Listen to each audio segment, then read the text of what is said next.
Greetings and welcome to CIBER Focus, your source for international business information. My name is Jimmy Bettcher and our guest today is Tanya Hall. Tanya is an economic research analyst at the Indiana Business Research Center. She holds bachelor's and master's degrees in agricultural economics from Purdue University, where she focused her research on diversified agricultural businesses. An integral unit of the Kelley School of Business, the Indiana Business Research Center, or IBRC, provides and interprets economic information needed by the state's business, government, and nonprofit organizations. The IBRC recently published a report entitled Global Positioning, Indiana's Exports and Foreign Direct Investment. Mrs. Hall was one of the key authors of the report and joins us today to discuss the extent of Indiana's global engagement in business. Tanya, welcome. Thank you. Well, first off, what role do exports play in Indiana's economy? Well, actually, Indiana does very well in exports. In fact, in 2010, they exported $28.7 billion worth of exports. But what does that mean in terms of GDP? It's roughly 9% of our GDP is in exports. So it plays a very large role. What kind of trends do you see in terms of long-term and short-term trends in export growth or decline or whatnot? We're definitely seeing a large growth in export trends. In fact, if you were to look at a time series of exports in Indiana, after 2002, we grew dramatically. In fact, when compared to Indiana, over the last decade, Indiana has had a growth of about roughly 9%, average annual growth 9%, compared to the U.S. is only having 6%. So we are actually outpacing the nation right now in exports, and we only expect to see this to continue. What are the key industries in terms of Indiana exports, and which ones are most competitive? Well, the number one export that we have, of course, comes from our vehicle and parts. That's a huge component of our state economy. But surprisingly, right behind it and growing in prominence is the life sciences sector. So, for example, like pharmaceutical products, optical medical instruments, organic chemicals. So those are the items that are growing quickly. And I think those are the ones that are setting Indiana apart. I know traditionally some of the key export markets have been, let's say, Canada and the EU and more mature markets. But what's the role of emerging markets and how is that changing in terms of Indiana exports? Well, you are correct. Canada and Mexico are right now the top two exports for Indiana products. However, we are seeing EU really coming up into really beginning to import more of Indiana products. You may be familiar with BRIC, Brazil, Russia, India, and China. Well, we actually export to Brazil and China, and those are two major components of, within the top 10 of our destination for exports. And so as they continue to grow, they have also continued to import more and more Indiana products. How does this growth in Indiana exports compare with the flip side, foreign direct investment here in Indiana? Well, unfortunately, we can't compare them, right next to each other. They're not apple to apples, but rather they're more apples to oranges. But what we can see here is we do historically always bring in some foreign direct investment to Indiana, in particular in manufacturing. That is our strength that we have. And how that relates to exports is a lot of times they'll come in, they'll invest in Indiana, they'll not only financially invest in capital, but also invest in our workers. And then they will produce products that in turn end up being exported. So we have historically held our own in terms of foreign direct investment here in the state. Switching to a little bit more of a timely issue, and you touched on the EU and said that it was a growing part. How important are the EU and eurozone to the Indiana economy? Very important. We mentioned that the amount of exports that we do from the state, of that, 27% goes to the EU alone.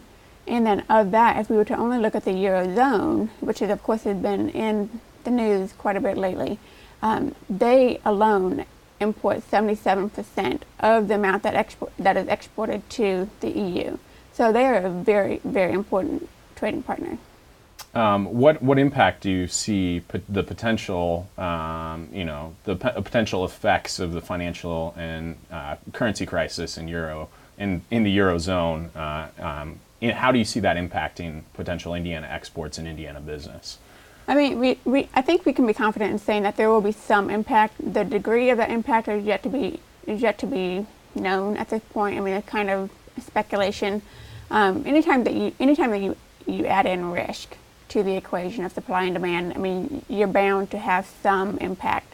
And so I really think that what's going to happen is that, with a lot of uncertainty as to regard the euro, that is going to affect demand for Indiana products. Sure. It seems like the impact could be both positive and negative. Right. Like if the euro is devalued, that could make Indiana exports less competitive. But then if and then but on the flip side, if the euro is devalued, you also might see less foreign direct investment from Europe as well. And so, but what kinds of positives might come out of any potential? Well, I mean, some of the positives that we have, I mean, for one thing, the euro and the eurozone, particularly those countries, what they import is largely pharmaceuticals, optical and medical instruments, organic chemicals, and those are items that are not really what I would consider commodity goods. Sure. In terms of, they have a lot of research and development involved in this. There's a lot of technology. And so I think that even though the euro may devalue, I think those items have enough value in itself that they can't be replaced. Sure. And so that may be a competitive advantage that Indiana has, because those are not easily replaced goods.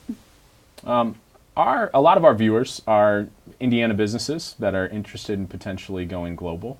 What advice would you have for Indiana businesses that are contemplating entering global markets or starting to export? Definitely, number one, do your homework. I mean, know about the customs of the country. Know something about the financial markets. To know how are they impacted. What are the strings that influences their purse.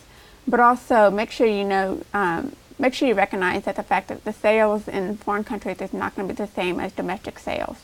And so, as soon as you can recognize that and prepare for those differences, I think that will set a company further down the road of success.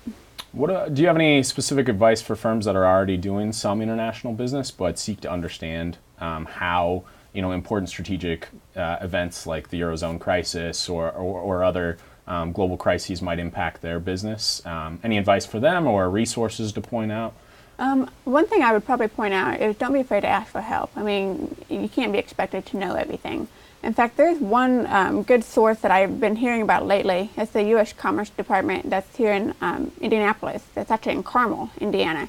And I've heard a lot of good things about that center in terms of really getting in and helping the businesses identify the market, helping them do research, do all that. So I would highly recommend tapping into that resource because it's available. Great. And I would also recommend reading some of the IBRC reports as well. It seems like they'd be a great resource for Indiana business as well. Right. Don't be intimidated by data. I mean, it's available. It's only there to help you make your decisions. Great.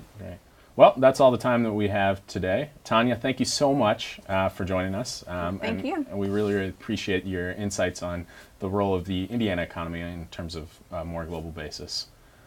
Thank you for tuning in. If you have topics that you'd like to discuss in future cyber focuses, please contact the Center for International Business Education and Research here at the Kelley School.